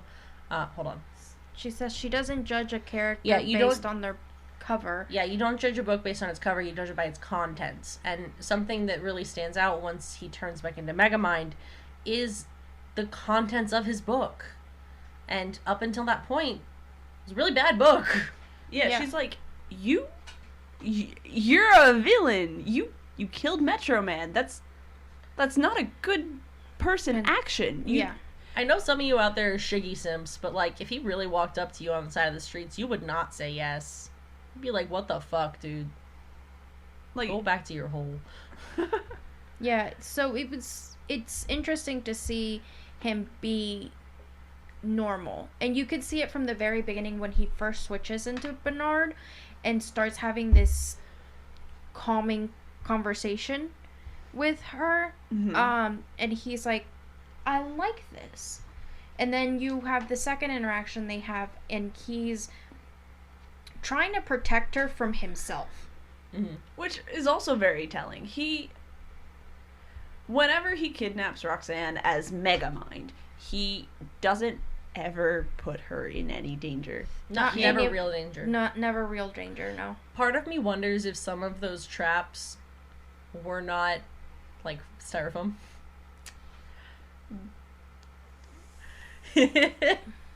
And also I have a feeling the crocodiles were robots because they're seen like in a disco room later grooving to the music with no water and no space to bask and nothing to do. They're just fucking grooving with a beach ball. I mean, they might be because he has his adorable little robot dog minions. Who's a good little cyborg? Did you miss Daddy? Yes. There is exactly one quote-unquote female of the robots, and it's only quote-unquote female because it has a pink bow. Yep. I love that. The creators specifically said she's the Smurfette of the robots. But I love that because if you're not paying attention, you don't notice it. Yeah. It's not like, yes. looking for it. Yeah. Titties. Yeah, the fact that they literally just went, he put a bow on that one. That's it. That's it. He just went, bow. Which I feel like anyone would do. Be like, I mean, if you look at the more you look at the ones in the background, they do have a lot more, like, they have a lot more personality than you would expect from something that's supposed to be monotone. I'm looking at you, Despicable Me. Just because you have 1 and 2 eyes doesn't mean you thought about it a lot. Because, like, some of the lights in their, like, jellyfish domes have slightly different colored blues. Some of them have spikes. Some of them have spikes. Some of them have spray paint on them. Yeah. They are all very unique. Yeah, every single one. And they have distinctive personalities, even though they have 0 lines. Because, like, he goes, you there. And all of the robots, like, shift, and they're like, huh. And he's like, yes, you in there. And they, like, smack him both. Like, he's, like, shaking around, like, no, please, Dad. No, please, Dad. I didn't do it. Get my black Mamba. He's like, oh. He's like, I know what you mean now. It's okay. So go ahead. Yeah, I think that, with that being said, I think the animators did a great job doing that because compared to a lot of other animated series, especially at this time, it was a lot of copy and paste, and this one felt very organic. Yeah, it felt very individualistic, and I think that's one of the things that really pulled it together. One thing that I found kind of cool about the animation style, the team was using a new program to them when they did it, which, and I think I mentioned this earlier, it allowed them to render a lot more all at once. As far as, like, I just forgot the technical term for it, like, background. Not just background, but like foreground. Landscaping? Yeah. Landscaping, I guess. That's not the word I was looking for, but it does the job as far as landscaping goes. But when you look back at it, for the time, it looked archaic. Not even it didn't just look archaic, because when you watch some of the behind the scenes, it does look a lot more rough than it does for the original, but the fleshed out piece does look pretty smooth. It ages very well. Yes. Specifically, for sure. I would like to point that out because Boss Baby came out in 2018 and looks just like Megamind. Oh my god, it does. Yes. Or 2016, sorry. Well, Boss Baby 2 came out in Yeah, but 18. Boss Baby 1 initially, they set up the staple for it. And I think that's really interesting that something that's that old, people are still pulling inspiration from. And when I say looked like, I mean baby Megamind looks like Boss Baby. Yes, he does. The big eyes, the rounded head, And the smooth edges. Yeah. That could be an artist left DreamWorks and went to Illumination. Because, wait, is Boss Baby Illumination or DreamWorks? I don't know.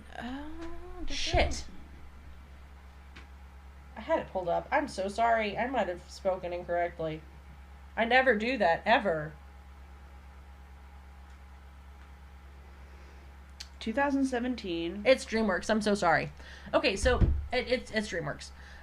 Allow me to rephrase. The fact that DreamWorks can still utilize essentially the same artists and the same styles and still get a product that looks movie ready 6+ years later. Yeah, it was 2017 when it came out. Yeah, and continue to use that model. Like, they look, the styles are very similar, very cartoonesque while still seeming real worldly. Yes. It just really interested me how they can mesh what we see as the past and the now and not even have us really notice until you look closer at it. Yeah. I mean, obviously there's a couple things they've upgraded with Boss Baby. Yeah. But you really can't be like, oh my god, it looks so dated. Why did they do this art style? Like, it doesn't look It like looks stylized, not dated. Yes. Yes. It you can't be like when you see animation from like the 50s and then going into animation into the 60s, you can tell a huge difference. Or the first humans in Toy Story, like the very first humans. Oh, yeah, Those are the first 3D rendered ones that had ever made it to the big screen, and it shows. Yeah, and then you look at it, and then you look at what we have now, and it's like we've come such a long way, and the fact that they're still using that is amazing. Even the 3D moments, the moments that were designed for 3D didn't feel clunky when you're not watching it in the 3D in the theaters. Because there's this moment, I think it's in the final fight, after Hal throws the top of the Metro Tower. He chucks it like a football at Megamind and Roxanne, and you can tell if you're paying attention. Oh yeah, that would have been really interesting in 3D, but watching it, you're just like, oh no. It still translates into 2D. Yeah. Yes. I think that's something that a lot of 3D movies get wrong, is they try and just over exaggerate. Look at Spy Kids 3D. Oh. Yeah, that's awful, and it shows. They framed the entire movie around the 3D gags they wanted to do and forgot about the script. Yes, they did. It was very That's very bad, considering how good the franchise is. But yeah, I agree that the animation style that they chose and the way they did it was beautifully rendered. Oh, and one other fun fact. So while they were designing the landscape, that's not, my brain doesn't like that word, but it's going. I'm sorry, I don't know. No, you don't, and it's better than nothing. I'm not mad. I'm mad at me. Like, I know the word. Anyway, the team that was tasked with making that was tasked with making the whole city. So they had that team that was tasked with making the whole city, and then they had a completely opposite team that their whole task was to take the city that they had just finished and fucking destroy it. Fun. That would have honestly made me cry if I had to like build this whole city. Just like, look, it's a nice metro city. Laser eyes. Super strength. Laser eyes. Super speed. Let's that's a good lead in to Titan, because I know we've been talking about a lot of stuff, but let's talk about how good of a villain Titan is. Oh my god. Yes. Just like how I'm sorry, go ahead. No, go ahead. Okay. Just like how Megamind gets a moment to kind of be allowed to be a regular person for a hot second, Hal gets the opportunity to be a super person, and I feel they are a very good representation of yin and yang, and I think it's a really I think this being Megamind's origin story for becoming a hero is a really good one, because you have someone who had all of the building blocks for good and squandered it for evil, and someone who had all of the building blocks for evil and squandered it for good. Yeah. I wouldn't say squandered it, but or I just like utilized it for evil. I put it aside. 'Cause like you get this whole training montage with Megamind as Space Dad and Minion as Step Space Mom. I'm your space dad. Yeah, he talks like what's his name from The Godfather. Oh, is that a person that he was mimicking? Yeah, he was mimicking Robert De Niro. Yeah, Robert De Niro in The Godfather. I'm so sorry. They literally had to put cotton mouths in Robert De Niro's mouth to get the No, it wasn't Robert De Niro in Godfather. Robert De Niro does a lot of mob. He does. He's just. That's the only reason I thought of. He likes being an Italian in film because he's an Italian. But I think Titan has this obsession with Roxanne that the instant he Al Capone. That's Al Pacino. Al Pacino. I was gonna say it's not Al Capone. Go ahead. You see this change in him where he's like, okay, I got superpowers. Cool. So all of a sudden he has the superpowers and he goes, now Roxanne is gonna really want to be with me because she wanted to be with Metro Man. There's a moment after the training montage where he's like, there's this one girl I've got an eye on right now, and you're like, oh, aha, that could just be a metaphor or a turn of phrase, but it shows him literally staring into her apartment. And the minute he gets his hero costume, you want to know what he does? He fundamentally kidnaps Roxanne off of her balcony. Says he saved her. Throws her down from their flight. Goes, oh, I just need to save you a few times and then you'll fall in love with me. Oh, I saved you. Haha, aren't I so romantic?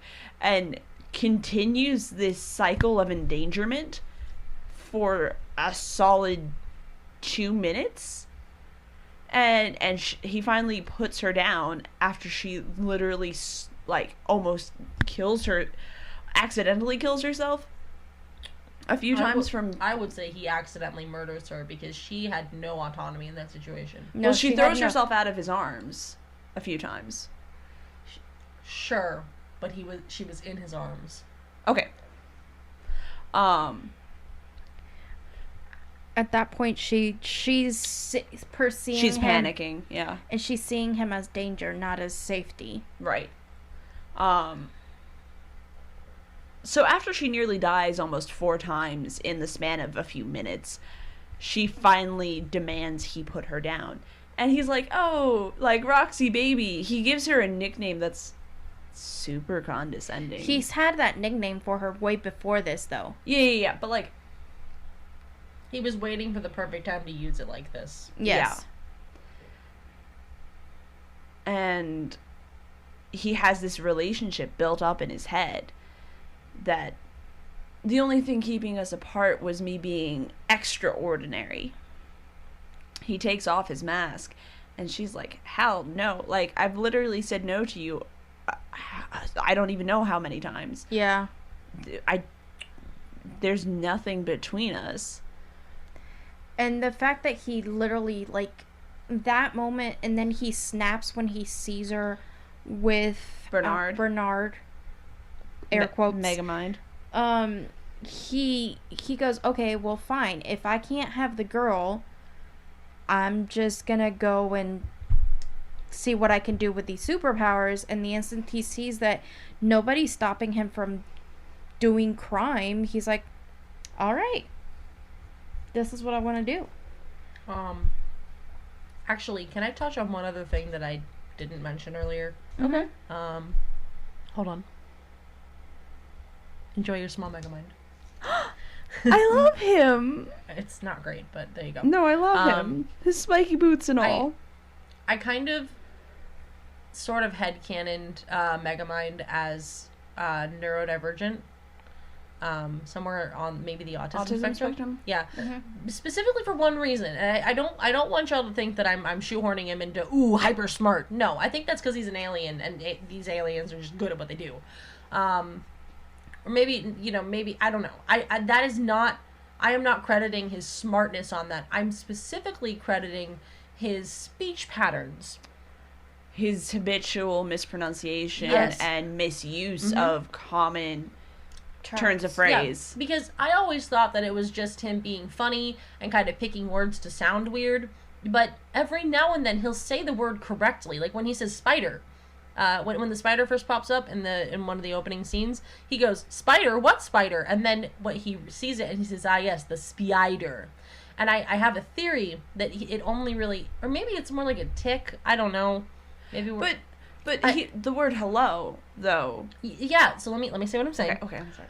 I think it only acts up when he's nervous. Yes, because then he calls the city Metrocity instead of Metro City. Yeah, and that could be habitual, because maybe he was really nervous the first time he was like being a bad guy, and the couple of times he was like, "I'm gonna kill you, Metrocity," and it just became a calling card for him. And when something's a habit, it's hard to break. But he was also probably nervous in that moment Because he doesn't actually have the powers to stop. Right. Yeah, he's also gotten his ass beat by Hal by that point. A few times. Yeah.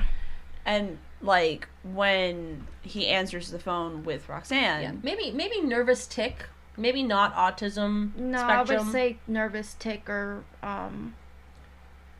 something like that. Some vague anxiety. LD. Yes, neurodivergent icon has a habit. Yes. Because like Minion has the correct word for it, and he's like, I think it's hello, sir. Mm-hmm. And he goes, oh, hola? And then he's like, hello. And hello. Mm-hmm. And maybe that's just because he wasn't raised around the formalities of how to answer the phone and stuff like that. And He says it again later. But then he's just like, hola. Yeah, okay. I guess, to me, whenever he mispronounces something, he's trying so hard to convince everyone else that his actions are purposeful and right, and this is what he meant to do, and that's the giveaway. Because when he drops out of the sky, he says, "Olo," he doesn't look up to make sure that thing's gonna land in his hand. He is hoping to God. Yeah. Okay? He is hoping to whatever God is smiling upon him on this day that thing's gonna land in his hands. And that is that moment when it lands in his hands is when I think he gets his confidence back. Yep. Yeah. Anyway, sorry. What were we talking about? No, just I think Hal being turns into fundamentally morally devoid. Mm-hmm. That's I really like how they had him start out that way and didn't change him. Yeah. Yeah. He started out as a sleaze, and he continued to be a sleaze. And then just turned worse. Yeah. Mm-hmm. Under new management is such a good line. Cause I really like how they further utilized him to continue to tip the superhero stereotypes on their heads. Like, with great power comes great responsibility. That's something that Spider-Man has drilled into our heads, and this is a really good testament of that. Yeah. If you don't have the responsibility to have powers, you should not have them. Yes. And I think there was always the potential for a sequel, because especially with the power gun, the one-use power gun, to assign superpowers to literally anyone. Someone could Somebody could accidentally get them. No. No, I love it. She's already so ripped. Could you imagine like a super would become reporter? an even more superhero. It would become an even more Superman trope because Superman is a reporter. Super ripped, super reporter. Also, she's not... Her muscle mass does not equate to the amount she can lift. She should have more muscle definition, because at one point she literally picks up a road sign. Those aren't heavy. Those aren't heavy. But then she also picks up a full stereo. Those aren't heavy either. And smashes it. She destroys it over Metro Man. Okay, that's not hard. The stereo. Do you know what a stereo consists of? It's an empty wooden box with a woofer in it, and a woofer is about this big, and it's mostly aluminum with some metal. Those things weigh nothing. Aluminum is metal. It's lightweight some metal other specifically. So I didn't say metal. I said aluminum, which is light, and then a couple of other small pieces. Okay, that's fair. But you said aluminum and some metal, and I went... Some other metals. Anyway, they are extremely light. Trust me, I have moved several. She's able to destroy several things over Metro Man's head. But they're all light. They're all light things. I don't know. It takes some force, though. I think that was just for comedic effect. I don't know. Yeah, but... I mean, if I grab this and hit you with it, it's gonna hurt, and it's light. I don't know. I just want her to be ripped. And she can be ripped if she gets the pill. Anyway, so I don't know. It did definitely leave some room for, you know, a sequel. I'm glad they didn't, though. Yeah, same. Because they would have ruined it. Yeah. If they didn't have a sequel planned out, and honestly, even if they did, this series had a really good beginning, middle, end. Yes. I might have liked to see a comic, or maybe even a short, or like a spin-off TV series about Megamind learning how the fuck to be a hero. That might have been fun. Yeah. But I don't think they could have handled a full movie, though. No, they couldn't handle a full movie. I think they would have ruined the show. They'd have botched it. They would have botched it. I'm not hating on them, but let's be honest. Especially in the mid 2000s, after sequels were so rough. Sequels had started going downhill, and they're still. They're starting to pick up. They're starting to do a little bit better. I mean, yeah, but then we had the whole... By, like, 17, 18, we had the Hobbit trilogy, which was so unnecessary. Yeah, that's kind of what I'm worried about. Like, they definitely had a story left to tell. I just don't know if it would have been good in a movie format. That's fair. That's fair. And, but, yeah. I think, as far as Megamind as a character goes... He had a glorious arc. Oh god, yes. Yeah. I love how you see his whole growth throughout the film. And it doesn't feel shallow either. All of his character beats feel earned. Mm-hmm. Yes. Do you want to talk more about Megamind? No, I think there was something else that I wanted to add on, but that's fine. We're done. Okay. Shall we... I could literally talk about this series for about 6 hours by myself without you guys. I mean, the series is amazing. I mean, Megamind is a fully developed character. From the instant you meet him as an infant, you really meet him almost dying. Yeah. Plus, the immediate punchline. He gets put in the thing, and you were destined for. And I didn't really hear that last part, but you can read the lips. It said greatness. Yes, it did. And then you see how he himself starts... he feels like an... outsider? Not an outsider, but like someone who never emotionally developed. I think that's kind of where Jay was going with maybe the neurodivergency. Yeah. Is the people who are neurodivergent have problems picking up on emotional beats, social beats. And I mean, not always. Not always. But with Megamind, he obviously has trouble with social cues and emotional beats. See, now I would be willing to equate that to growing up in a prison. Sure. He probably knows how to pick up on like prison danger beats. Yeah, but as far as like interpersonal kind of stuff, relaxed hanging out, that is foreign. Yeah. Yeah. He didn't know what a window was. I forgot about that. Yeah. Okay, so I remembered my one thing. Okay, so I really, really, really like how at the end, they right after the Titan fight, they did not have him and Roxanne get back together. They do a time skip, and then have them get back together. Yes. I really like that they did that. I'm not a big fan of couples ending up, together in the end, but I feel like this was earned. Roxanne, without the movie, without Roxanne in the movie, it could not have existed. Yes. So, for her to have gone through all of that with Megamind, I feel like having them together at the end was warranted, but it was not possible without that time skip. And when it happened, it was good. Yeah, because they have this whole montage of them actually genuinely falling in love with him as Bernard. And they have the genuine fallout of him accidentally revealing himself as Megamind. Mm-hmm. And she's like, no, I don't want to be with you. You're a bad person. I've seen you do bad things. You've kidnapped me countless times. And sure, you're mostly harmless until you killed Metro Man, which was your goal. Mm-hmm.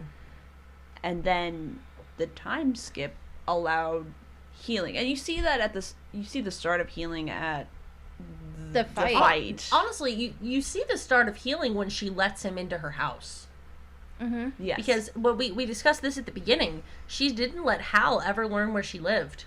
Hal had to find out. He stalked her. Yeah. And the fact that, one, I don't know how Megamind found out where she lived. Okay? I think but at one point she might have told no, Bernard. you know what? Her and Bernard were looking at this stuff together. Never mind. Okay. Yeah. So, you're right. So, the fact that after all of that, despite everything, she let him back into her house after all of that.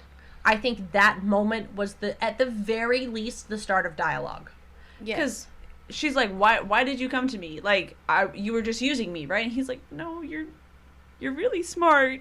You're the smartest person I know. And she goes, and I like that. That was the perfect time for Megamind to do something like, aside from me, of course, but he didn't. Yes. And I think that was we saw Chef's Megamind kiss. at his lowest, and he needed that. He needed that juice. Yes, he did. and she went, you have 2 minutes. Okay. That's all I've got. Anyone else?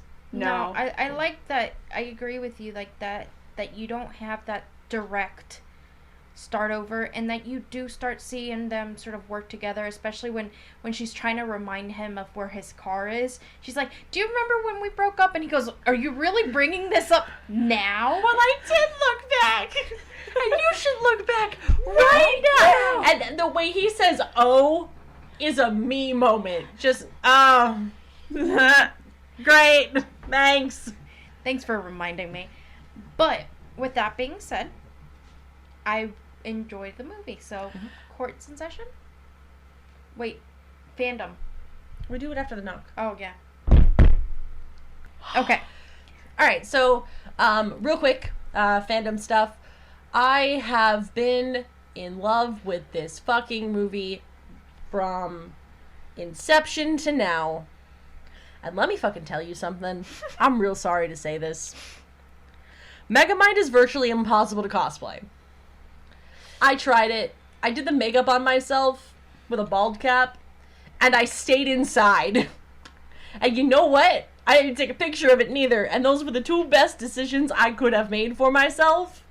This is not to throw shots at anyone. Your work is beautiful, your work is amazing. That shit is so hard to do. If you've done it and you looked good, rights to you. Yes. Send us Because a picture. I fucking can't. And it's a skill that not everyone has. But the amount of people that have tried and who have, continued to try and excel now Shows y'all a are so pretty. shows Yes. a dedicated fandom that is surprising for 2021. Like, Yeah. I'm not gonna lie, there wasn't too much to find nowadays. I remember there being a lot more, but I kind of struggled to find anything now. I remember the presentation being a meme. There were a lot of memes. I think to this movie is gonna go down as our generation's Rocky Horror. Probably. The general populace is going to 100,000% completely forget about it, and decades from now, we're still going to be looking at each other going presentation over the internet. Like, this is, and I love you, random citizen. yes, the amount of memes that this movie has, and will produce is limitless. You're bringing this up now? So memes, cosplay. There's a little bit of like shippy stuff, but I haven't found anything particularly scarring. No. Some people like to ship Megamind and what's his name, Metro Man.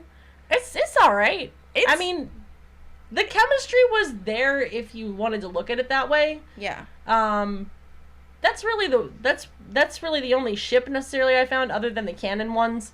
Mm-hmm. Yeah, there was not. I didn't really find anything particularly spooky. So fanfic is also pretty benign. It's what you Yeah. would expect. A lot of continuation fics.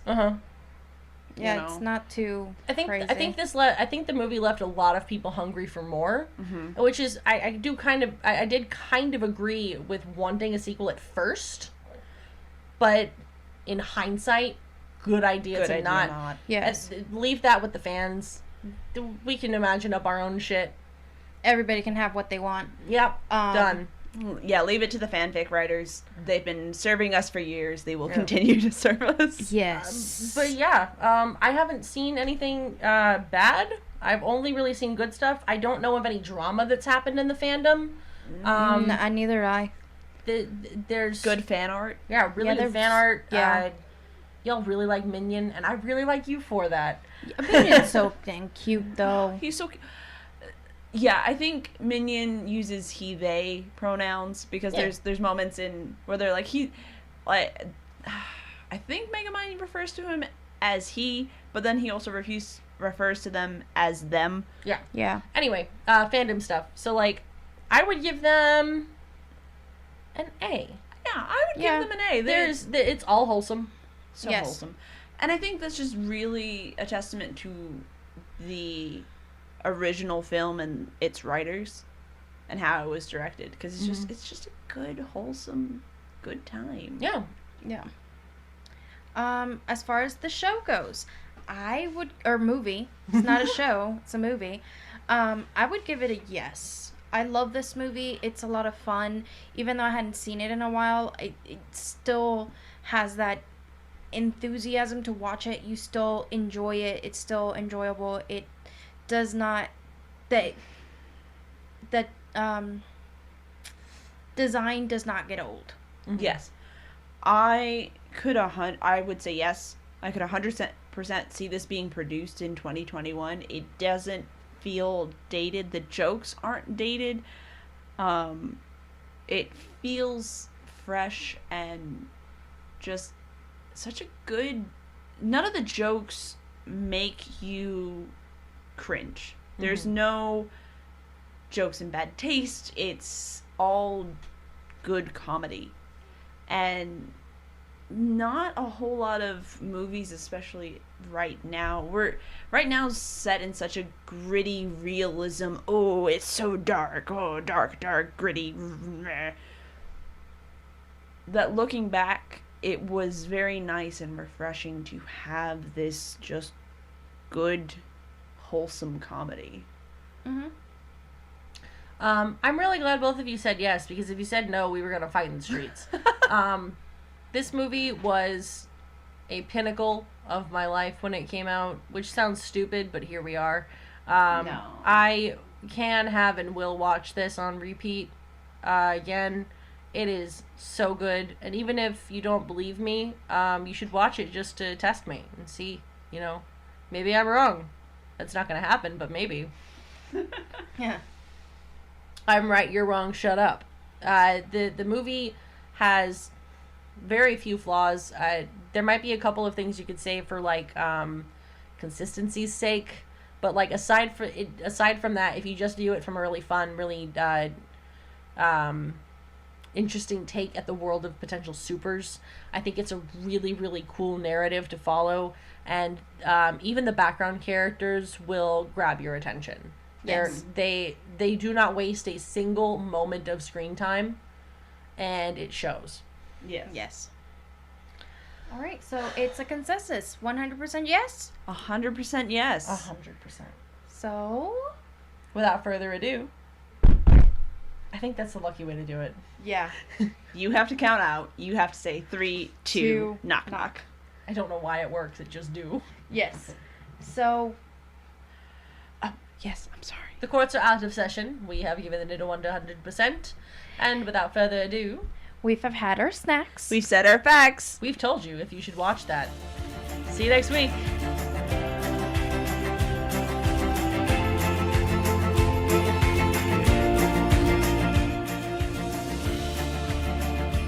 You do not know me, and never shall. But be forewarned, dear reader, I certainly know you.